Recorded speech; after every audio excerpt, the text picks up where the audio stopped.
Hi everybody, this is Adam over at David French Music. We're going to be doing an instrument series on maintenance, taking care of our instruments in between professional services and cleanings here at the repair shop. Just some tips and tricks you can be doing to keep your instrument in the best playing condition, day to day, week to week, in between when you come see us here at a repair shop.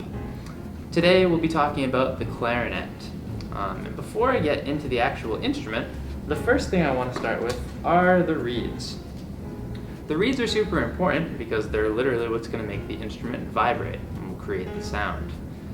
With reeds, they're super fragile, they're made of a natural material, and they're manipulated and made into this shape that we can use to produce sound.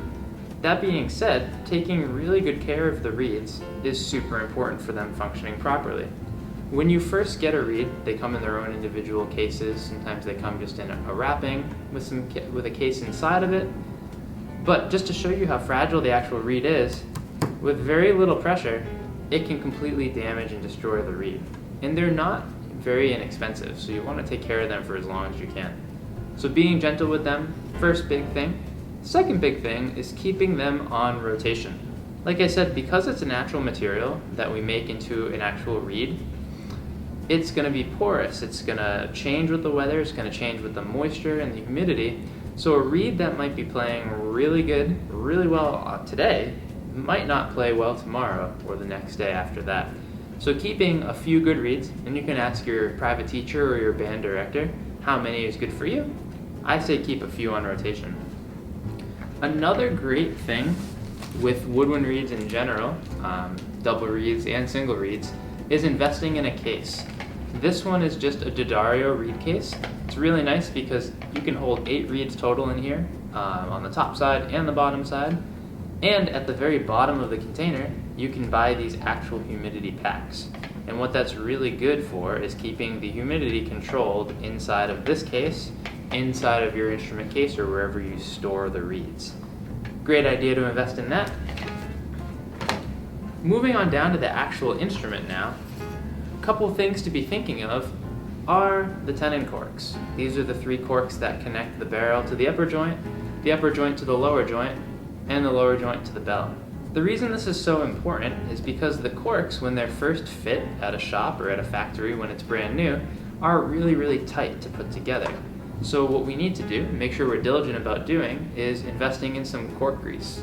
This is just Yamaha cork grease.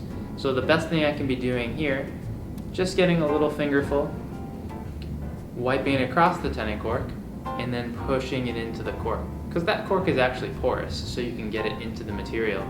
So what was really tough to put in before gets a little bit easier to put on now. And it's the same process for the rest of the joint. If you happen to put too much cork grease on an instrument, you can just use a Q-tip or something similar and clean off around the tenon. It's a good idea to keep that from building up too much. Kind of see this one's got some buildup on it already. Great idea. Moving on down, keeping everything dry on a woodwind instrument is super important. Moisture inside of an instrument actually starts to corrode the materials in the instrument, will stop the pads from functioning properly, and will cause things to bind up and get gummy sooner than we would like as musicians. So with the clarinet, they make a very specific type of cleaning swab. This one is a Yamaha cleaning swab. It's made of silk. What's really nice about this is they make it with a counterweight. So as I'm swabbing out the instrument, I can drop it through. Make sure you go from the larger side of the instrument to the smaller side, or from the bottom of the joint to the top of the joint. Drop that weight down the middle, and you can pull your swab through. I would do this every time you play, whether it's only for 5 or 10 minutes, or if it's for quite a long time. Do the same thing with the upper joint as well. Drop it through, and pull it straight through. Keeping the moisture at bay inside the instrument will increase the life of the pads and will help the clarinet last a little bit longer in better shape. Last thing to be thinking about here with the clarinet itself are some different humidification issues with upper level instruments, and then a general reminder. So student clarinets are made of a composite plastic material. You don't have to worry about humidifying them. So if you have a plastic clarinet, disregard this part. With intermediate and professional level clarinets, they're made of wood.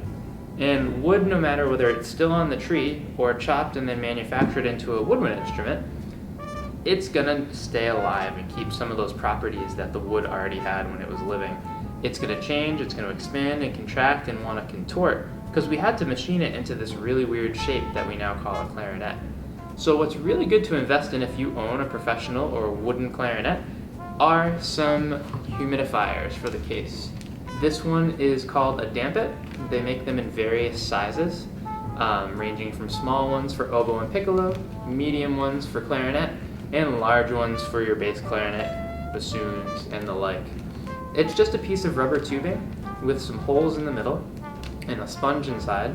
You can fill it up with cold water, wring it out just a little bit, and leave a couple inside of the case.